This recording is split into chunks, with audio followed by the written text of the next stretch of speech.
بسم اللہ الرحمن الرحیم۔ یقدان یوٹیوب چینل دیکھنے اور سننے والے معزز سامعین کو السلام علیکم۔ اس زمانے میں جب ہندوستان میں امیر سبکتگین کو یہ فتوحات حاصل ہوئیں تو امیر نوح بن منصور سامانی نے ابو نصر فارابی کو امیر سبکتگین کے پاس بھیجا۔ فائق امیر بخارا نے جو خرابیاں اس کے ملک میں مچا رکھی ہیں اس سے مطلع کرے اور معاونت کی درخواست کرے۔ امیر سامان کی اس بے سامانی کا حال سن کر سبکتگین کی رگے حکمیت حرکت میں آئی اور وہ فوراً ماور النہر کو روانہ ہوا۔ امیر نوح بھی ولایت سرخس میں پیشوائی اور استقبال کے لیے آیا۔ امیر سبکتگین نے ملاقات سے پہلے امیر نوح سے یہ التماس کی کہ ضعف پیری کے سبب مجھے گھوڑے پر سے اترنے کا رکاب پر بوسہ دینے سے معاف فرمائیے۔ امیر نوح نے اس کی التماس کو قبول کیا، مگر جب امیر سبکتگین کی نظر امیر نوح کے طلوت پر پڑی تو ہیبت شاہی نے بے اختیار اس کو گھوڑے پر سے اتروایا اور رکاب پر بوسہ دلوایا۔ امیر نوح اس سے بہت خوش ہو کر گلے ملا۔ غرض ان دونوں سعادت مندوں کے ملنے سے خاص و عام کے دلوں کی راحت ہوئی اور ایک جلسہ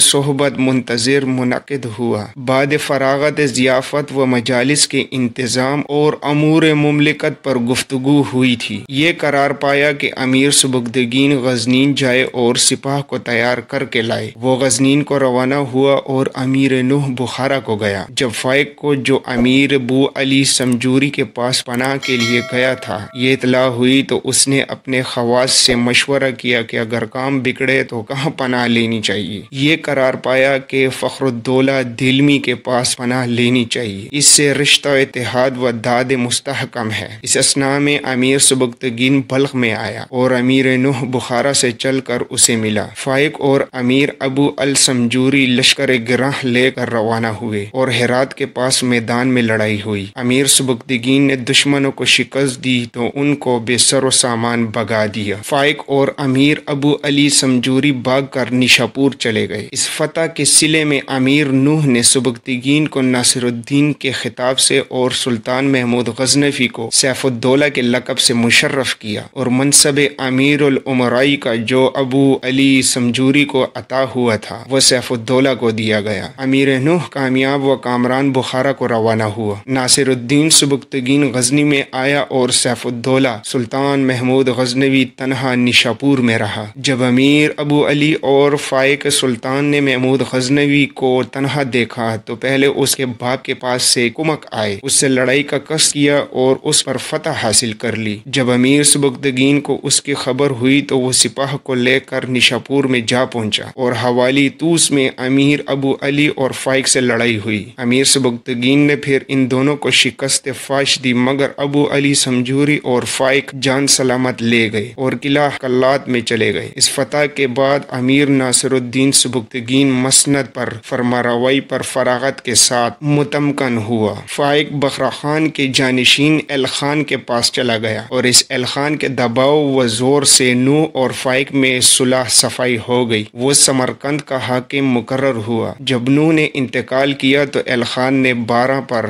حملہ کیا اور فائق حاکم سمرقند اس کا ممدوح و معاون ہوا تو اس نے بادشاہ منصور ثانی کو اس بات پر مجبور کیا کہ تمام اختیارات سلطان کے فائق کو تفویض کر دے۔ روضۃ الصفا میں سبکتگین کی خصائل کو اس طرح بیان کیا ہے کہ آئین سلطنت و بادشاہی میں آراستہ اور کوشش میں شبر کی ہنگامہ باد جہندی قوی اور آفتاب کی مانند درخشندہ وضیع و شریف پر ہمت میں دریا کے دہش میں کاہش سے نہیں ڈرتا تھا، تہور میں سیل کے نشیب و فراز سے کچھ پرہیز نہ کرتا تھا، ظلمت و حودث میں اس کی راہ روشن ستارہ کی طرح رہنما، اس کی تلوار مفاصل عہدوں میں قضا کی مانند گراں کشاں، اس کی شمال میں نجابت و شہابت پیدا، اس کی حرکت و سکون میں دلائل یمن و سعادت ہوئید۔ سن 999 میں حدود بلخ کے اندر تربت میں سبکتگین کے سر پر موت نے اپنا گھوڑا دوڑایا۔ اس کی عمر 56 برس کی تھی۔ اس کا جنازہ عماری میں غزنی گیا اور وہاں دفن ہوا۔ اس نے 30 سال حکومت کی اور اس کی اولاد میں 14 بادشاہ ہوئے جو لاہور اور اس کی نواح میں متصرف و متسلط ہوئے۔ اس امیر کا وزیر ابو العباس فضل بن احمد صفرانی تھا۔ ضبط